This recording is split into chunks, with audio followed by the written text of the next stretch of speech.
Hi there! Welcome again to Thy English. In this lesson, we'll discuss the S form of the verb or the verb plus S form. But before that, please check the time codes down on the description box so you'll be guided with the lesson. So, when do we use the S form of the verb? To answer this question, let us discuss the rule. The rule says to add an S for verbs that are in the present tense if the subject is singular in number, and if it is in the third person.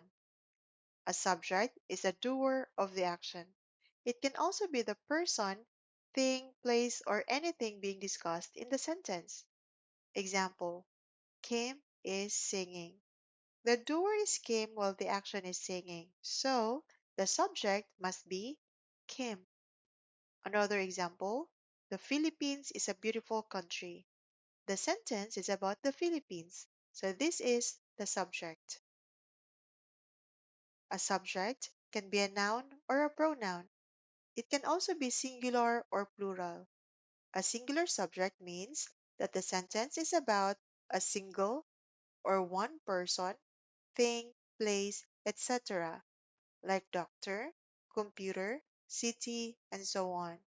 Whereas a plural subject refers to multiple or more than one persons, things, places, etc., like doctors, computers, cities, and so on. Always remember that the subjects and the verbs must agree in number. If the subject is singular, the verb is also singular. If the subject is plural, then the verb is also plural. For example, the computer is essential for work and the computers are essential for work.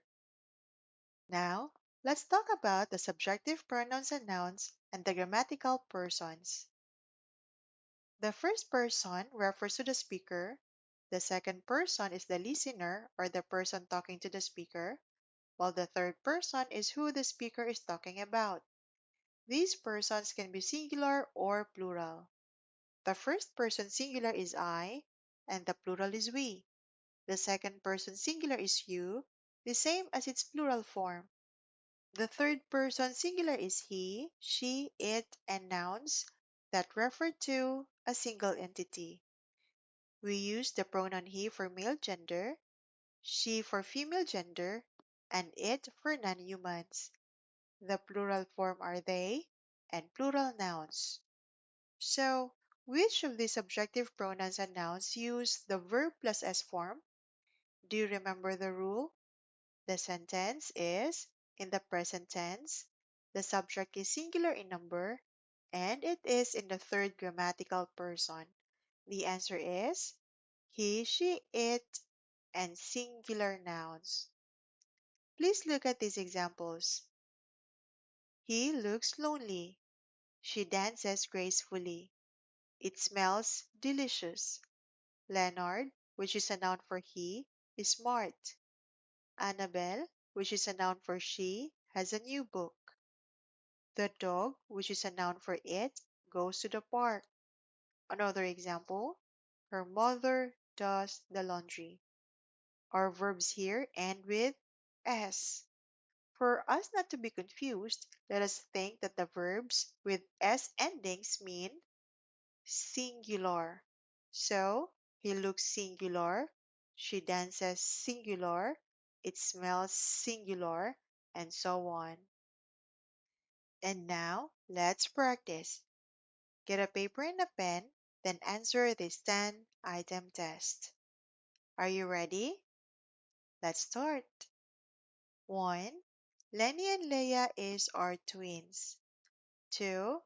The girls have answered all the questions correctly. 3. Gerald loves to eat vegetables. 4.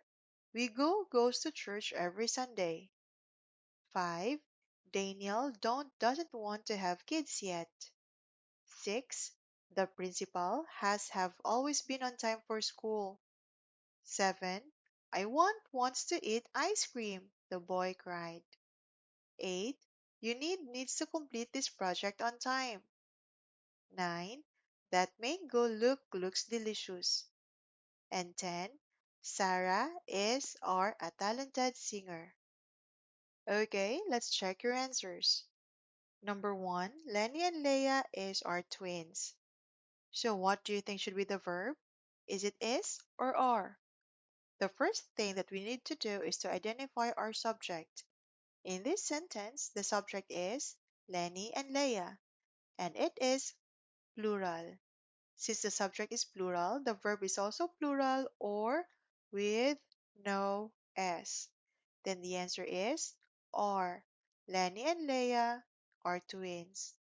Number 2, the girls have answered all the questions correctly.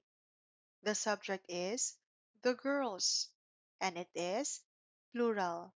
Since the subject is plural, the verb is also plural or without S.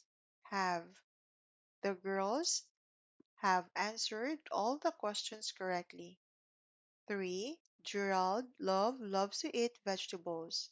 The subject is Gerald and it is singular. Since the subject is singular, the verb is also singular or with S. Loves. Gerald loves to eat vegetables. 4. We goes to church every Sunday.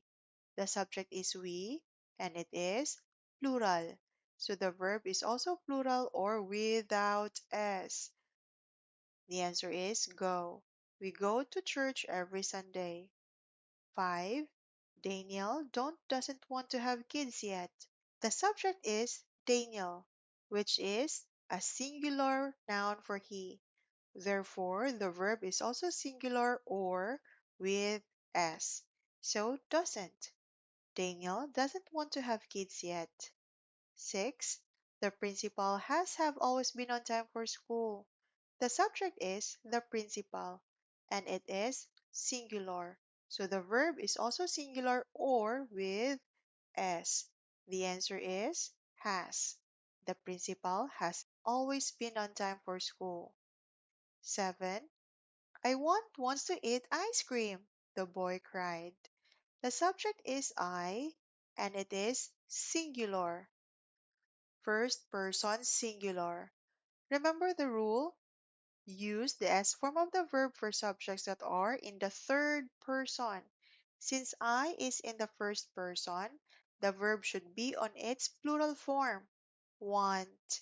I want to eat ice cream, the boy cried. 8. You needs to complete this project on time. The subject is you, which can be singular or plural, but its verb is always in its plural form or with no S. Need. You need to complete this project on time. 9. That mango looks delicious. The subject is that mango. It is third person singular, so the verb is also singular or with S. Looks. That mango looks delicious. Lastly, Sarah is a talented singer. The subject is Sarah. It is third person singular, so the verb is also singular or with S. The answer is. Sarah is a talented singer. So, did you get all the answers correctly? If yes, well done. Congratulations. But if not, there is nothing to worry about. Watch our next video about the S form of the verb for more practice. Do you wish to have a one-on-one English tutorial? Contact us today. Check out the links and our contact details in the description box. That's all for this video. If you learned something, please like and subscribe. Thank you and see you again.